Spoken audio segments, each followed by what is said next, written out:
चार लाइन किसी कवि ने कहा है, क्या कहा है कि ये वही तन है जब बालक था,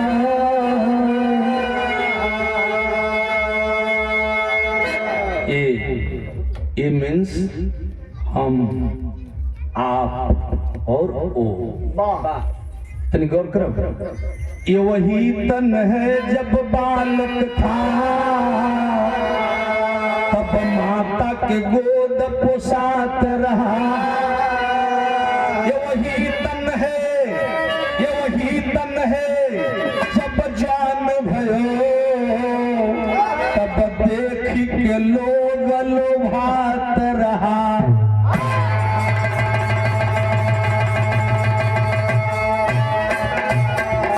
ये वही तन है जब वृद्धा भयो, चलता फिरता थर्रात रहा। ये वही तन है, ये वही तन है जब चलता भयो, तब देख के लोग घिनात रहा।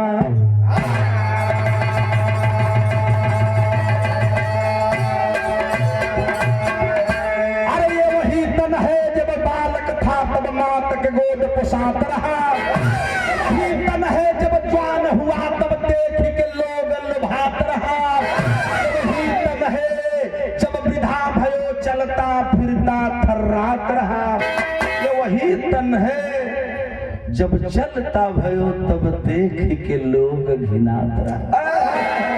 जल्दी करा हो, देहिया फूलने लगी, तनी बर्फ मंगाला एगो सिल्ली, भैया बाहर हम आओ लेट हुई, माई के दहिया फूल गई, माई के बहरे करा तनी पूरा विषादा उठावा खटैया पर से चौकिया पर से उठा के बहरे करा, सुतादा उतर दक्षिण के सुतावा। तमाम प्रक्रिया है मेरे देश में। ऐ मेरे बिरहा सुनने वाले सम्मानित श्रोता साथियों, माई के श्रद्धांजलि स्वरूप माँ आप गई, परिवार भरा पूरा रहे। यह आंगन में हमेशा किलकारी गूंजती रहे, यह परिवार गूंजता रहे। मुन्ना भैया, सब भैया का परिवार चमचमाता रहे। आप साथियों का जितना लोग बैठल हो सबकी खातिर मंगल हो। लेकिन जो सही है तो ये हो चाचा, 2 लाइन बताई बिमलेश खाली। जब लड़का रही दादा लोग बैठल होंगे, गाँव में गादी लगा रही हो तो गादी लगा, गाँव में संत लोग आओ और बैठ के जब थाली बजाए लोग अपने मस्त होगा तो बड़ा नीक गाँव। हमके होश परत बा जब हम लइकैया में रही, जब टेप के कैसेट आवे उनमें रिकॉर्डिंग में हम गौले रही, और वो कैसेटन से गीत के सबक लिखल गई रहल, और उनमें से 2 लाइन हम सुनावा तने जो आज माई के श्रद्धांजलि में बा कि माई आप ही नहीं गई, ये दुनिया का है सगरी लोग हो। राम मोहन, राम कृष्ण, अशोक भैया, सुरेंद्र भैया, मनीष भैया, मकवान भैया, नारायण भैया जी भी यहाँ बैठे, सब जाई सुल्तान बाबू। धरती बड़ा अजीब है। ये 2 लाइन हम गौले रही जो आप सुनले हैं, एक पारंपरिक चीज को का रहल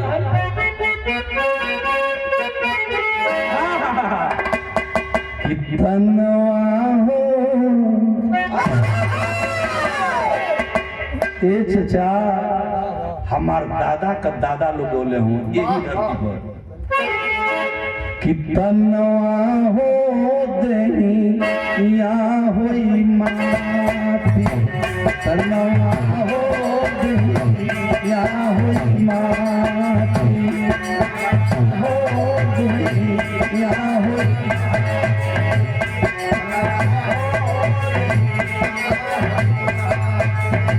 कितनवा हो दे या यही जिंदगी के कवन भरोसा,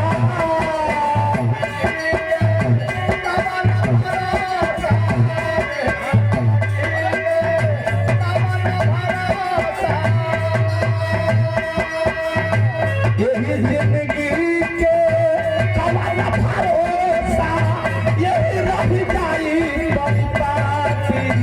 तनवा हो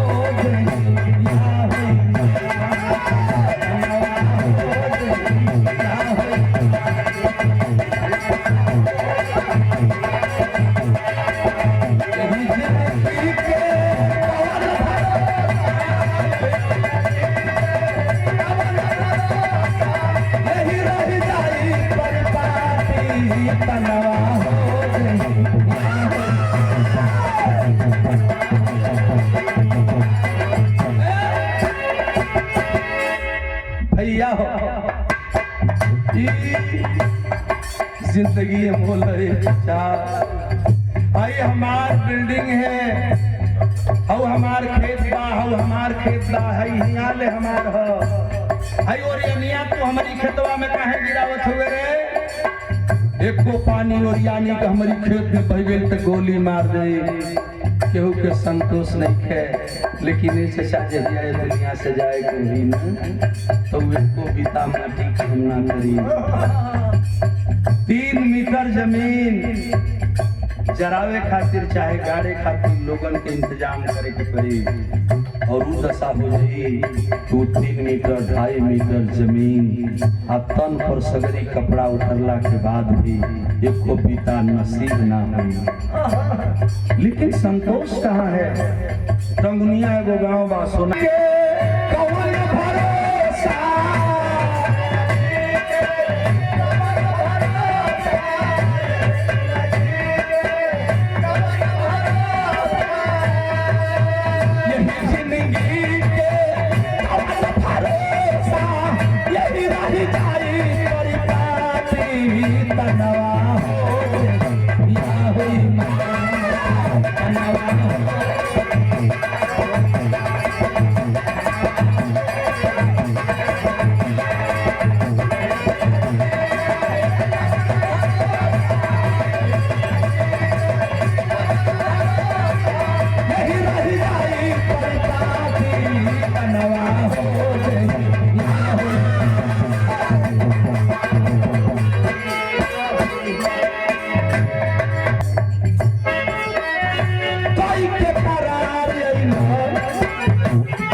सुगना हो गए याद सुगना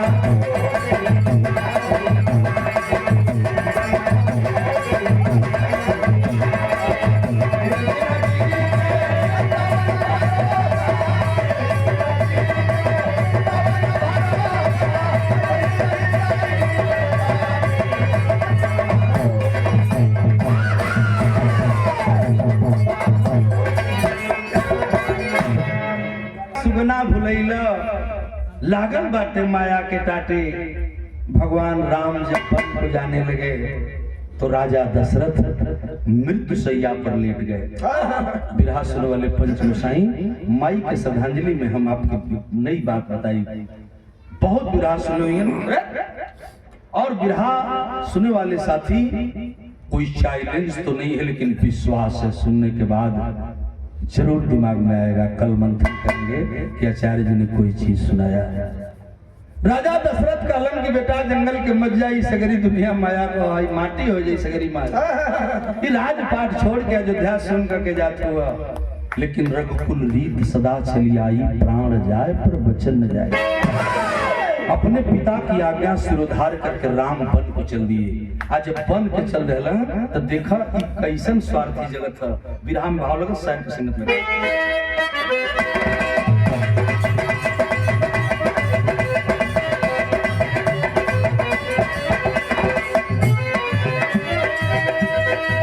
राम जब वन को चले राजा जी हैरान हुए।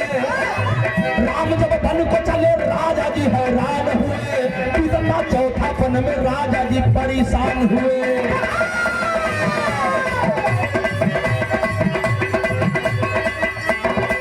गगनव धरतियां सुधार करके रोते थे। गगनव धरतियां सुधार करके रोते थे। उधर नर नारी अयोध्या पे नहीं सोते थे।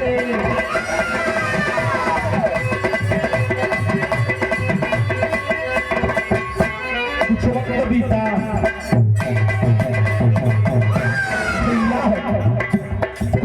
बीता धीरज में जब राज आया तब तक हुआ झमेला जमराज आ गए। राजा दशरथ जी राम को समझाओ तो माया का नगरी बेटा छोड़ के चली बात हमर लसिया के कंधा के दे। कल की रघुकुल रीत सदा चली आई, प्राण जाए पर वचन न जाई। रघुवंश की रीति है। हम जाए कोई हम जात नहीं बाबूजी। पिताजी मृत्यु शैया पर लेट गए, प्राण निकलने वाला है। राजा एवं रघुवंश पुराण में लिखी हुई एक चीज है जो मैं आपको बताने जा रहा हूँ। कुछ वक्त बीता धीरज में जब राज आ गए तब तक हुआ झमेला जमराज आ गए। राजा बोले राम को दिखला देना, कहाँ है मेरे राम चलो उनसे मिला देना। जमराज कहाँ राज यहाँ राम नहीं है। जमराज कहाँ राज यहाँ राम नहीं है। राजा छोड़ो तेरा काम नहीं।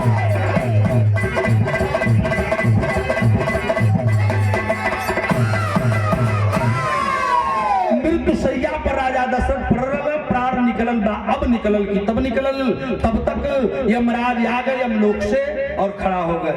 राजा तुम्हें चले गए कहाँ ले चलबा? हमरे बेटवा राम को दर्शन ना करा देता तनी बाबू तो ले चला जल्दी, कल के राम न मिलेगा। अब तो कई दुनिया में छोड़ के चले गए। राजा दशरथ अवाक हो गए और एक यमराज राजा दशरथ का प्राण निकाले करके चलने लगे। जब बीच रास्ता में पंचो तो यमराज जी राजा दशरथ का प्राण लेके जाते हुए अब बीच डहर में तो रघुवंश पुराण में लिखा हुआ है कि बीच रास्ते में राजा दशरथ से यमराज एक बात कहने लगे। राजन तूने तो सब कुछ देखा है रे, तूने महल अटारी राज्य देखा है रघुवंश के खानदान के आपको, लेकिन हमरा के कोहले में बड़ा शर्म लगत भाई राजा। तोहरी जैसन प्रतापी राजा के राम के बाप राजा दशरथ जैसन राजा के जो शब्द वेदी बाणों के जानकार आपको राजा दशरथ, तुझे स्वर्ग नहीं लिखा है, तुझे नर्क लिखा है और मेरी मजबूरी है कि तुझे मैं नर्क में लेके चलूंगा। जब राजा दशरथ से यमराज कलन की हमें तो है कि नर्क में लेके जाएगा बिलखा लगल। राजा दशरथ कलन की महाराज हम कौन ऐसा गलती कर दिले कि हमके नरक में जा लेके जाए कहतवा, ई गलती कौन हो गई? कहला यमराज ई सवाल तू बढ़िया कह दिला। तो जमराज राजा दशरथ से बतावे लगल कि सुना तू कौन पाप कैले रहला कि इतने बड़े राजा के नरक लिखल पर तो पाप गिनावे लगल। अब तनी से बिरहा का दिमाग लगाई, बिरहा का तर्ज बदल बेटा। कौन गीत लगी?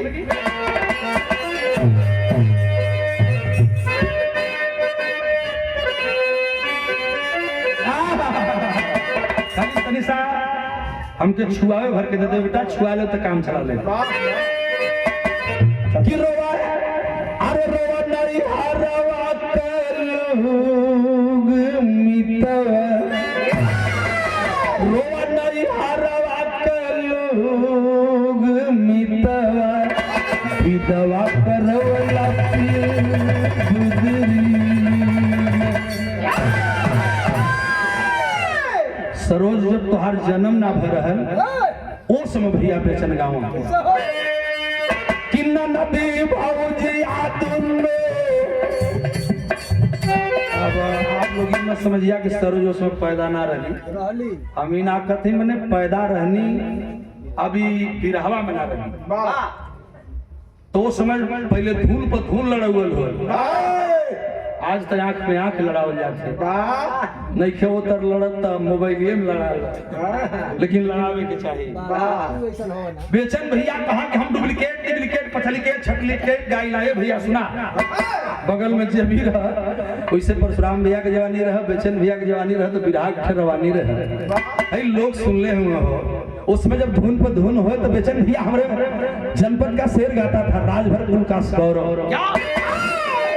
किन्ना नदी भाऊजी आदुन्नो एक कसम हुरिया, अन्ना नदी भाऊजी आदुन्नो एक कसम हुरिया, दोनों कपिया पर दिसिया। जमराज कहला राजा दशरथ से किया राजा तू यह नजारा चाहत बाटा कि हम कौन पाप कैले है तो सुना हम बतावत है। ओई रस्तवा में बात होखे लगल कि राजा जी पहिला पाप हयाप कइला, राजा जी पहिला पाप हयाप कइला, जरा रहल रखल कि नारी हो।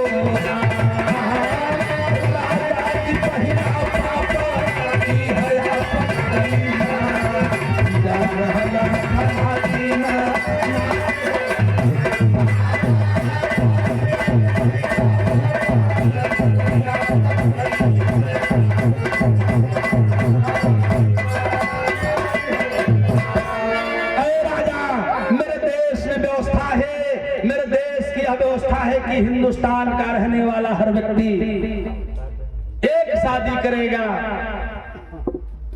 लेकिन आप राजा होते हुए भी एगो ना दूगो ना तीन गो बियाह कैले रहला।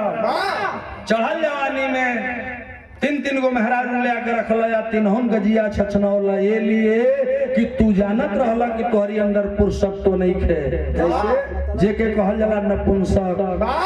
तू हिजड़ा रहला, हिजड़ा होई के तीन गो बियाह कैले रहला। चढ़ल जवानी में तीनहुन मेहरारू के दूसरे का सहारा लेवे के पड़ला, तब तो हर चार गो लड़का भइना सा।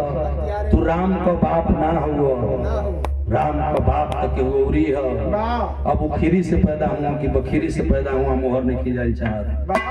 विरहा सुनने वाले श्रोता बंधु, जमराज से पूछना राजा दशरथ की पहला पाप तो बड़ा बढ़िया कौर कोनो गलती कैले ही जो से हमें नरक भोगा के है, तब दूसर की बात बतावो लगना कि दूसरा पाप राजा अपनी बहिना साथ करी, दूसरा पाप राजा अपने बहिना साथ करी ना, अपने हाथ सारावन की मारी हो।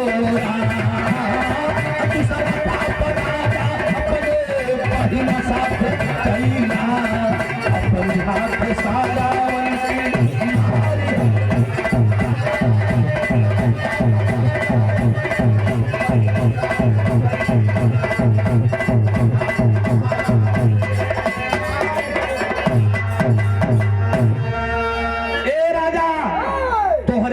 चंद्रकला तोहरे बहन वही उद्यान ऋषि दोनों जन अखिया का सूर रहलन, अंधे की लकड़ी श्रवण कुमार मार करके आपने हत्या कर दिया और पानी लेकर के श्रवण कुमार तड़पते रह गए अपने माँ बाप को पिलाने के लिए। वो समय जब तू गई रहला तो तहरा के अंधी अंधा उद्यान ऋषि और चंद्रकला श्राप दिले रहलन कि तुम मेरा बेटा नहीं हो, तुम कौन हो। और जब आप बताए कि मैं राजा दशरथ हूँ, राम का बाप हूँ, तो लोग शराब देलन के राजा इस पानी को ले जा रहे राजा। और सुन, हमारे पुत्र को तूने मार डाला ना, तो हम तुझे श्राप देते हैं कि जैसे पुत्र विरह में हम मरत थे, वही तरह तुम्हारी भी पुत्र विरह में मौत होगी और तुझे इस पाप का पश्चाताप करने के लिए नरक में जाना पड़ेगा। अंधी अंधा का श्राप भी लगल, वो भगिना हत्या का पाप भी लगल, ये लिए तो है नरक भोग के हो। जमराज कहलन, रघुवंश पुराण लिखता है कि वहीं लिख करके जमराज को राजा दशरथ गए और नरक में डाल दिए। और जब नरक में डलो तो बिरहा गजब हो गल बाबूजी। तनी से सुनब सबे का भल जब खड़ा हूँ यहाँ बिरहा लेके आई, तो तनी नीक चीज है, तनी सब भाव देखा बिरहा में टेक लग बैठा।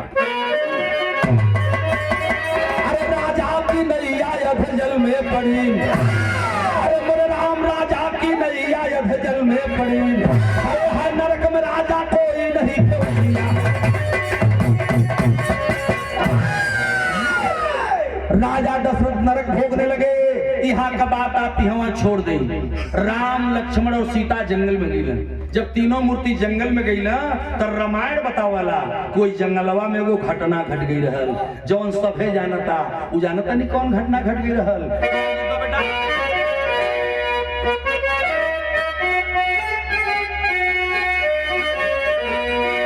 छपरा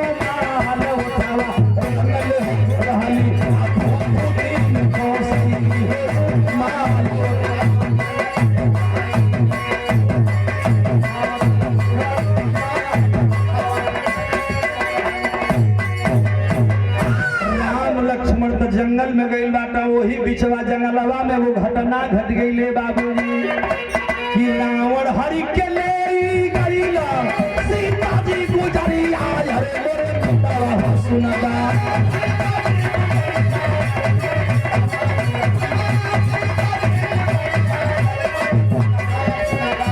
पड़ली रे अपतिया भरी यार हरे मोरे पिता सुनदा। पड़ली रे अपतिया भरी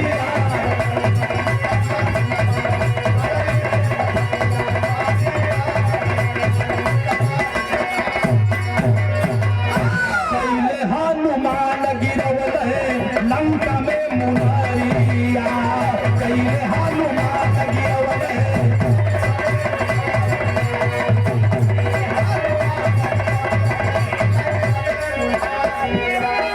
ले करके आइले वीर सिया के खबरिया।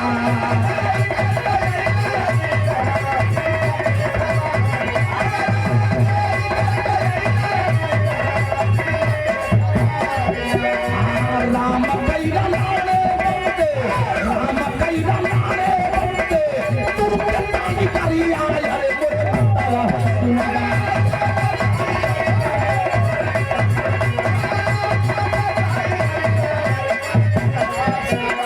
छिड़ली रे लड़ैया गरी यार हरे मोरे मितावा हो सुनबा। सीता का हरण हो गए, सीता का पता लगावे हनुमान गई ना, पता लगा करके जब वापस अइले तो दुनिया के लोग जाने ल बाबू कि रावण नहीं माना, सीता को वापस नहीं किया, तो फलस्वरूप लड़ाई छिड़ गई। अब जब लड़ाई लग गई तो बिरहा हमारे बहुत आगे बढ़ल जाता। लड़ैया लागल तो मैं आप लोग जानत हैं का भइल लड़ाई में सर्वविदित है, सारे साथी जानते हैं बाबूजी को लड़ैया में का भल बिरहा का गीत बदल गई।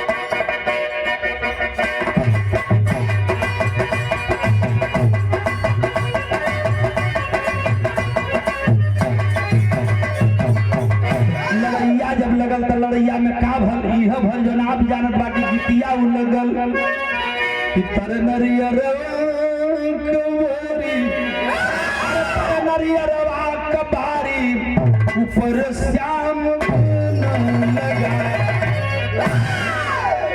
यही सरोज की ओरिया के दो चार गो मेहरारू हैं वाह वाह हमार हितई बा हितई का बा मने ससुरार बा तब जानत नहीं वाह हम बड़हलगंज की बगलिया में संसार पार एगो गांव ह हाँ, ओमे का हमार भौजाई ह हम गइल बानी तो ओइया के मेहरारू गावेली सो कैसे हो कि मोता राजा डिंपल का पारी अरे मोता राजा डिंपल का पोड़ी राजेश खन्ना खोला केवाड़ी बहुत बहुत गीत होले बिरहा का मैटर बिगड़ जाई शुरू भइल जब की लड़ाई ये चचा शुरू भइल जब की लड़ाई मचल बाटे गजब झमेला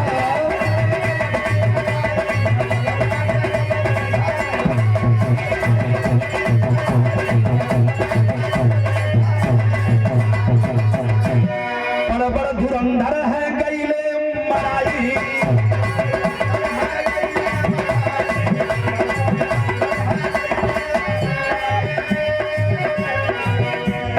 लक्ष्मण जी बाण खाए पुरुषा गए भाई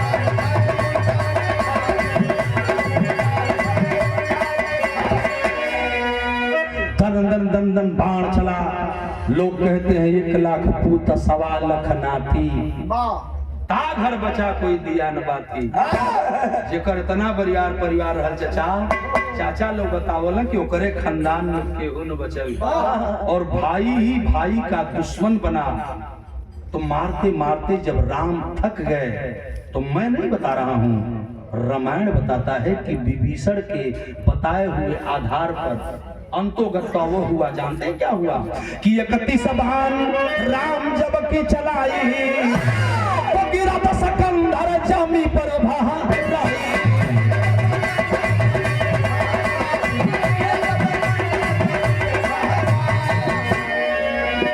अंतोगत रावण लोग बताते हैं 10 शीश 20 भुजाओं को काटने के लिए राम ने जब प्रयास किया तो 31 बाण उठाकर एक साथ चलाया जो 31वां बाण नाभि में लगल अमृत सुखल रावण भी मर गया अब तनी सब बिरहा हमार सुनो सबे रावण भी मर गए राम ने विजय प्राप्त कर लिया और जब राम विजय प्राप्त कर ले तो देवलोक से रघुवंश पुराण में लिखा है मेरे बाबूजी कि देवलोक से पुष्प की बारिश होने लगी यह बात पर कि राम ने रावण का खात्मा कर दिया एक पाप का अंत हो गई इस विजय पर लोग फूल की बारिश देवलोक से देवताओं ने करना शुरू कर दिया लेकिन यही जा एगो बहुत बरियार गड़बड़ हो गई जानत है गड़बड़ का हो गई और भाई बिरहा का भाव देखिए कि रावण जब मराई गई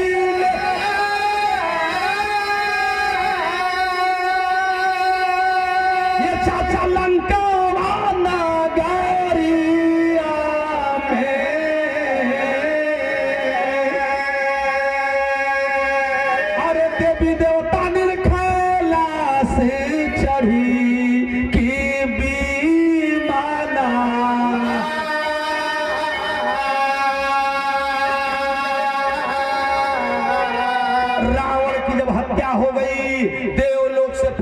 बारिश तो होने लगी मेरे बाबूजी कहानी न बिगड़े दिमाग से हटी कहानी तो बिरहा गड़बड़ हो गई देवता लोग का निगाह पड़ल लंका में इतनी ज्यादा लाश हो गई वे इतनी जानदे मांस हो गई वे कि अब या का पशु पक्षी जीव जंतु भी लसिया मसिया ना खात बाटे वो भी लाश मांस खाने से कतरा रहे हैं तो लोग बताते हैं मेरे बाबूजी कि जानते हैं क्या हुआ कि रावण जब मराई गई लंका नगरिया में देवी देवता निर्भय लाश चढ़ी की बीमाना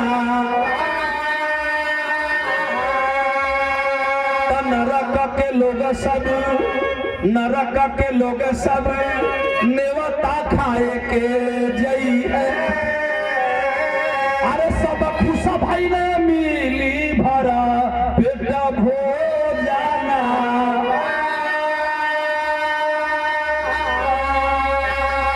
लंका में इतनी ज्यादा लाश और मांस हो गई है कि कि जही आई लसिया मनसिया सड़ी, पूरी दुनिया दुर्गंधायुक्त हो जाएगी और प्रलय मच जाएगा। तब तो देवताओं ने एक मीटिंग बुलाया और देवता लोगन की मीटिंग में एगो राय पास भई कि इस समय लंका का सफाया जरूरी है, वहां के रक्त का, लहू का, मांस का सफाया जरूरी है। वो होई कैसे? जीव जंतु खैले से उब गईल बा, इतनी लाश और इतनी मांस सड़त था कि पूरी दुनिया में प्रलय मच जाई। तो देवता लोग एगो राय पास कैलन, जानते हैं का? लोग कहला कि नरक के लोग सब, देवता लोग ये मीटिंग में पास कैलन कि इस समय जितना लोग नरक में हुआ सब लोग जो यहाँ रावण के यहाँ लंका में, नरक के लोग सब नेवता खाए के जई है। जितना लोग नरक में हुआ सबके भेज देंगे लंका में, ये लोग जई हैं लाश मांस का भक्षण करेंगे और नरक का लाश मांस का भक्षण करने के बाद उठा करके लंका का सफाया करेंगे। जब ही आदेश देवतन को भइल नरक लोग के, ये मैं नहीं बता रहा हूँ, और स्वर्ग नरक पर बहस के लिए तो बहुत लंबी बड़ी बात है, लेकिन जो रघुवंश पुराण लिखत हो के हमारे बीच में रखत है। ये बाबू तनी से गौर करियन हो, बिरहा में गजब भल आदेश भल नरक के लोगन के रावण के हम मांस खाए जाए बदे। तो हम आप लोगन के वो बात बतौले रही हैं, वही नरकवा में एक आदमी और रहल जेकर हम नाम बतौनी अब उ के रहल। जब आदेश भइल तो उहो चल रहला रावण के हम मांस खाए बदे। भइल का देखा हाँ पापा कि राजा करे, अरे राजा करे आ गई ना भोजन लंका नगरी में।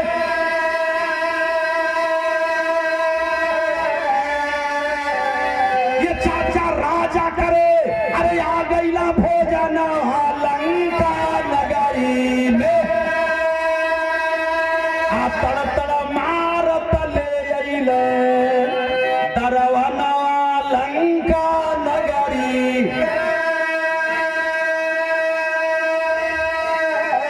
रामचंद्र जब देखा गए अब रोवैला बिलखाई।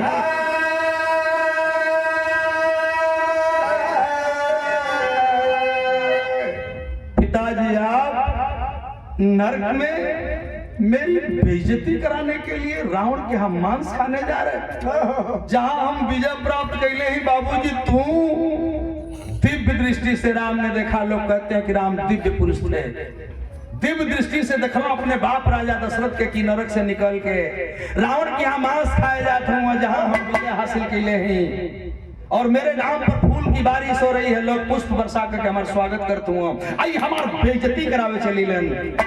अपनी बाप राजा दशरथ के देख करके राम का कलेजा फट गया और आग बबूला हो गया।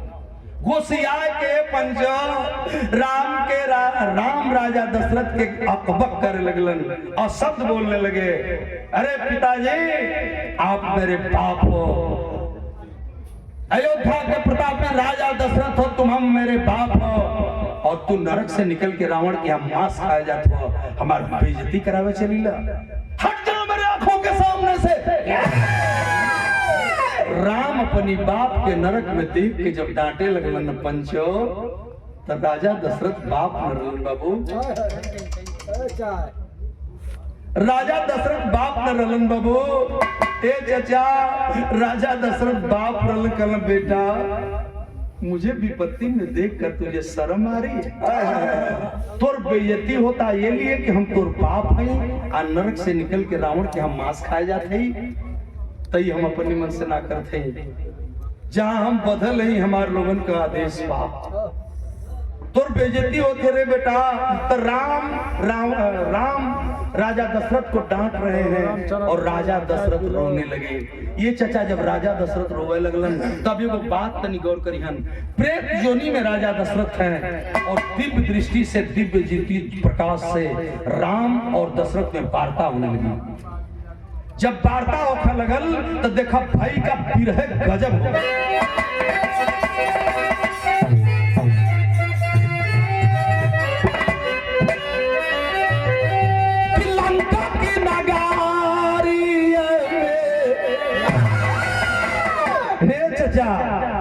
अरे लंका की नगारिया में गिर लागल सिया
तुझे शर्म इसीलिए आ रही है ना कि तू विजय हासिल किया है रे, तू रावण पर विजय प्राप्त किया है, लोग तुझे नाम पर फूल की बारिश कर रहे हैं और अपने बाप को नरक में देखकर तुझे बेइज्जती महसूस हो रही है। अरे हम तो बाप है रे, बिरहा सुनने वाले हमारे पंच गोसाई माई कत्ते रही बाई पंच माई बाबू, ये धरती पर दुनिया में सबसे बड़का देवता हूँ। काला राजा दशरथ के बेटा तू दुनिया को उद्धार कैला है बेटा। गीध जटाऊ अहिल्या जो पत्थर बनी थी, सुना है मैंने कि तूने अहिल्या का भी उद्धार कर दिया रे पगला। लेकिन हमके नरक में देख के तो के शर्म आवत बा। हम तो हर बाप हैं का हमार तो उद्धार ना को सकल। अपनी माई बाबू के तारे खातिर लोग माई बाबू को तेरे ही करेलन। इतना जहाँ पंच गोसाई सुनत बाड़न बिरहा, ये पंचो अभी जे दिमाग लगे हन। राजा दशरथ ने कहा कि बेटा मेरा भी उद्धार कर दो। राम कहलन कि मैं उद्धार आपका कैसे करूं? कहला इहो हम ही के बतावे के हुई ते बेटा तू दुनिया को तारा है। रावण जैसे पापी के पूरे खानदान का तूने उद्धार कर दिया। एक बार अपने धनुष पर बाण चढ़ा करके और मेरे शरीर पर वार कर दो। अगर एक मिनट तुम्हारी हाथे का बाण हमके लग जाई ना तो समझ ला कि हमरो उद्धार हो जाई। ये चचा बिरहा सुनने वाले चचा लोग तेरे दिमाग अब लगाई। एक जोनी में राजा दशरथ हुआ, दिव्य दृष्टि से राम से वार्ता होत रहल। दिव्य बाण उठाए राम और कहे पिताजी अगर मेरे यह कर्म करने से आपका उद्धार हो जाएगा तो सब लोग अपनी माई बाप के तारेला। जैसे मुन्ना भैया, अशोक भैया तेरे ही करुले हुमन, गौरी शंकराचार्य आए हैं आपका दर्शन पाने के लिए। इधर सरोज सरगम देवरिया से चल के आई हैं। हम लोग धन्य हो गए, लेकिन बिरहा का मैटर में गिरे। कहलन राम के पिताजी सावधान हो जाइए और धनुष पर बाण चढ़ा लिए और अपने पिताजी को मारने जा रहे। जब बाण मारे चलन तब बिरहा में वो गजब हम बतौनी कि सचमुच में हलचल पैदा करे वाला बिरहा है और पूरे बिरहा जगत में एक हलचल है इस बिरहा के अंदर। जानत है क्या हो अब सुनी दिमाग में, जब बाण चलावे चलन तो भइल का बिरहा गजब हो गया। खोज कैसे मिलल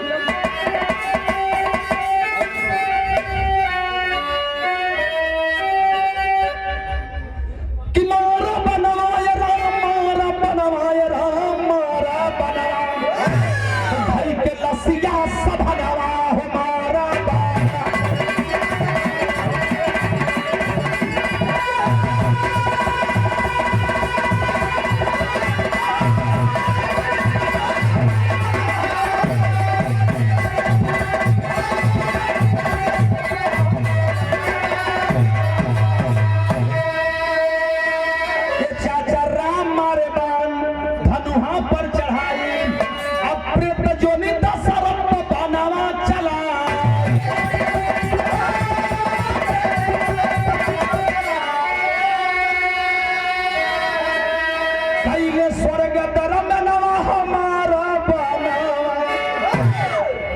राजा दशरथ का नरक से उद्धार हुआ।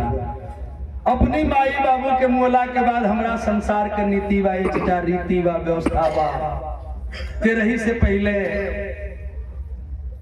कुर्सी होई, पिंडा पराई, पिंडा दान होई, जब पूरा होई बोलवावल जाई तोले ना मनाई कि माई के स्थान मिलल बा। एकरा पहले हमरा देश में वो व्यवस्था कही गई जो आज हम तेरही मना रहे हैं। इस तेरही के पहले राम ने बाड़ा जब जो बाण मारा था अपने पिताजी का उद्धार करने के लिए, उसी समय राम ने कहा था कि पिताजी आज तो मैं आपका उद्धार कर रहा हूँ बाण के द्वारा। इसी तीर और बाण को लेकर के ये दुनिया के लोग अपनी हर लोग अपनी माई बाबू के तारे खातिर प्रक्रिया शुरू करेंगे। और मेरे देश के अंदर उसी को एक नई परंपरा का रूप दे दिया गया। मृत्यु भोज से पहले, माई का तेरही कैला से पहले, माई के फुकला के बाद हम दगहा हो जाए। राम जंगल में गई रहना, वनवासी रहना, सफेद कपड़ा पहरे रहना तो ओकर नकल कही के हमके तो के सफेद कपड़ा पहरा हो गई। रोज नहाए के बाद छूत हुआ दूरे रही है ना तो छुईब तक पामानो को छुआ जाई। माई बाबू धोली है जे तो के पालल पोसल सयान कई वो माई बाबू से तो के डरवा दिया। आ जानत है जहिया दूधवा होला न चचा तो के एगो बांसे को कोइन चाहे नरगट का कंडा वही में एगो लोग फिरंजी खोस दी हम धागा से बांध दिया ठिला अब बांध के तो के एगो लोटा एगो मिटिया आ एगो तीर दे दी हम लोग आ तीर दिया कहिया किला अपनी बाबू के तारा अपनी माई के तारा लेके अछूत बन के रहा आ वही तीर लेके हमन कमाई बाबू के तारे खातिर नहाई ला जा नहवान करी ला जा फिर खुर्सी पिंडा पड़ाला और आज तक वह तीर का कार्यक्रम 13 से पहले चलता आ रहा है। लेकिन आपने कभी सोचा दिमाग कभी आपने लगाया राम जब बड़वा मरला ना चचा तो तिरिया का नोखवा सीधा रहल बाण जब मरलन तो राजा दशरथ को जो बाण मारे उनकर बाण तो सीधा रहल जो हमहन के तिरिया दिहल जाले ओमे बिरंजिया उल्टा खोसल जाले जौन हमन के तीर दिहल जाले माई बाबू को उद्धार हो जाई जे तरह फसोले वैसे अब हम का बताई हमरा बिरादरी के लोग तो धीरे धीरे बड़ा दूर हो गए। अभी समाज के लोग कहीं अंधविश्वास से दूर ही हैं केहू 10 दिन केहू 13 दिन केहू 16 दिन पर 13 खुरसी मनावत बा कोई पिंडा परावत बा नहाता न नहवावत भले घर द्वार के कुल मिला जा माई बाबू के सब तारे के बा ऐसी परंपरा है। उमंग है कि भाई ने यहाँ बिरहा बुला के माँ की श्रद्धांजलि गवाया। मैं आपको शुभकामना देता हूँ। 100 नमस्कार हमारे भैया राम जी के जौन बड़वा रहल ओकर तिरिया सोच रहले पंचो आ जौन हमहन के तिरिया दिहल जाले ओकर बिरंजिया उल्टा खोस दिहल गई किला अपनी माई बा के तारा अपनी बाबू के तारा माने तोहर माई बाबू तरिहा कि ना तरिहा लेकिन तू पहले तर जइबो। 1 किलो गेहूं 1 कुंटल गेहूं लागी 1 कुंटल पिसान लागी कुछ दिन जान जे मिले सवा एगो राजभर भाई के घरे तेरे ही रहल लोग आई रहल हम आखी से देखले वो 6 महीना के खाए खातिर बर्तन छाता खटिया पलंगरी दौरी दुंडा गादा फादा सगरी लेके है समाज से चल जाइए सु लेकिन एको बेर के बोले वाला नहीं है देना है तो इस तरह का लोगों में एक जलसा करा करके जय बुलवाइए गरीब गरीबों को भोजन करिए। इसलिए उस तीर की प्रथा तभी से चली और वह तीर की प्रथा आज भी चली आ रही है। इसी के बाद यह 13 का कार्यक्रम होता है बिरहा हमार खत्म हो और वादा कौन के लिए आखिरी कि के राम बोले दशरथ से बानी कि तू बन बाबा सुदे कृष्ण हम के सब जान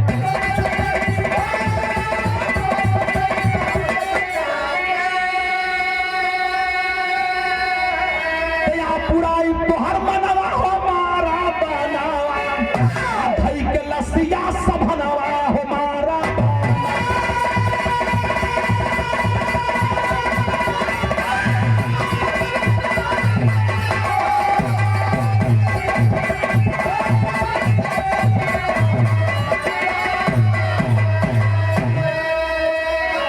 गुरुदिल मोहम्मद राम सेवक सिंह सीओ बदन हरिद्वार कभी गया लाल जगलू यादव जगधारी स्वर्ग सिधार अरे राजाओं की नैया या भुजल में पड़ी लिखे गौरी शंकर शाह शारदा मैया